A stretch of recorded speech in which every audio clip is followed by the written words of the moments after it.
जदि आम मैंने यही जगत रे मंगल एवं आम जीवन दीर्घायु देखा चाहूँ ताहले दुईटी विषय करूँ।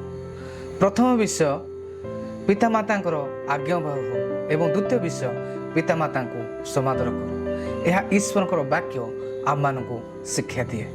एफिसियो 6 पर्व 1 ରୁ 3 जदि आम पढ़ू सेठार लिखा जाए, हे पिला माने प्रभु सकाशे आपणा आपणा पितामाता आज्ञावह हुओ, कारण ताहा यथार्थ। आपणा पितामाता को समादर कर। यह प्रतिज्ञायुक्त गोटे प्रधान आज्ञा, जेपरी तुम्हर मंगल हेबो आउ तुम्हे पृथ्वी रे दीर्घायु हेबो। एठारे पिला मानक विषय लिखा जाए, समस्त पिला माने निस्वार्थपर भाव एवं शर्तविहीन भाव पितामाता आज्ञावह हेबा नितांत आवश्यक अटे, कारण यह ईश्वर आज्ञा। आउ पितामाता को समादर करने नितांत आवश्यक अटे, कारण पितामाता आम मानकर मंगल चाहती। पितामाता पिला मानकर कई मध्य अमंगल चाहती नहीं। प्रत्येक व्यक्ति पितामाता को सम्मान करने नितांत आवश्यक अटे। पितामाता समादर करने, पितामाता मुहरे खुशी आनिबा, पितामाता को आउ आदर करने, पितामाता आवश्यकता को पूर्ण करने, पितामाता जीवन में जहाँ जहाँ आवश्यकता अच्छी से समस्त विषय को जगेबा एवं से जीवन में गोटे आशीर्वाद को देखाइबा संतान मानकर कार्य अटे।